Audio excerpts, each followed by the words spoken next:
Hi, I'm Gabriella Cate, and I'm a news team intern at Ballotpedia. Today I'm going to tell you a little bit about retention elections. So first I'm going to start off with what exactly a retention election is and how it differs from what many think of as a typical election. Retention elections are elections in which voters decide whether a judge should remain in office. Unlike in a typical election, these judges do not face an opponent. The voters simply vote yes or no on whether the judge should be retained or remain in office. If a judge receives a certain percentage of no votes, which is typically 50% but varies based on state, they are removed from office. So now that we have the basics down, let's discuss why many states use this form of election. Prior to the mid-1800s, most states' governors would select judges and the legislative branch would need to confirm these selections before the judges could take office.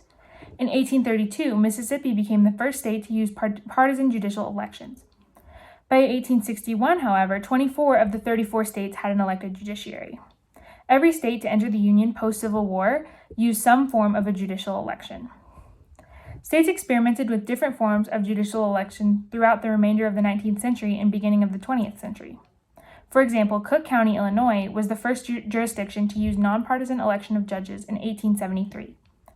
By 1927, 12 states used nonpartisan elections, but many argued these elections still allowed politics to play a role, with the judge always having to worry about constant campaigning and leaving voters uninformed on the candidates' values. Now this is where retention elections come in. According to the American Judicial Society, retention elections encapsulate the positive aspects of each selection system.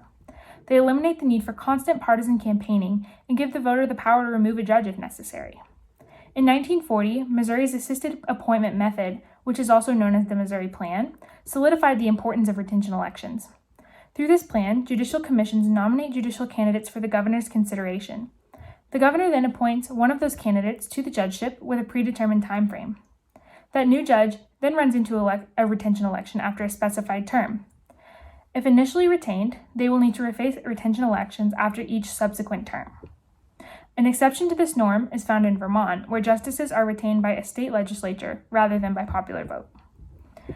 Okay, now that we've established how retention elections came about and why an independent and accountable judiciary was and continues to be so important, let's take a look at retention elections in their current form.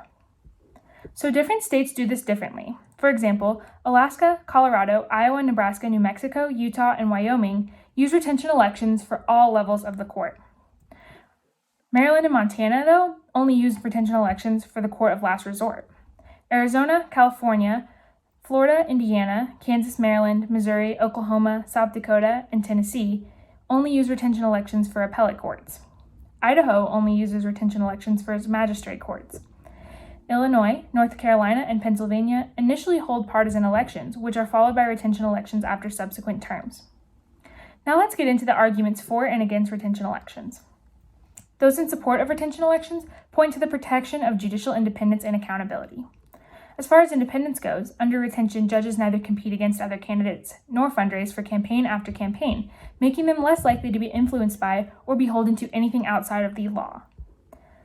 But in terms of accountability, judges are also held accountable under the retention method because voters can remove them from office.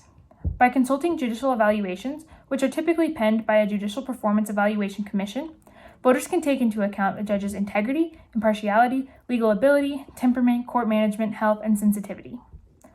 On the other side of the fence, we have those who oppose retention elections. They argue voters are denied a direct voice, especially when judges are appointed via the Missouri Plan. Judges are essentially given a life term, since voters are unlikely to examine retention candidates with a critical eye. Take this quote from Wet Moser, who was an associate editor with the Chicago Magazine at the time. Cook County residents voted to retain every single one of the 57 candidates on November 2012 Circuit Court ballot, including 4 judges deemed not qualified by most bar associations. This happens in nearly every judicial election around here. Since 1990, the retention rate has been 100%. When jurists' 6-year terms are up, you simply get asked whether you want to retain them or fire them. Because most people don't bother to vote in retention elections, or they just mark yes on a straight party line, even the bad judges get electoral mulligans. Another line of reasoning revolves around the lack of party affiliation. Because judges going for retention are not associated with a party, voters can instead focus on hot-button issues that may not be relevant to a judge's everyday decisions. I hope you enjoyed this video on retention elections. I would like to thank you personally for your interest in and commitment to Ballotpedia. Please keep an eye out for our retention elections coverage because there's always something new being added. Thanks.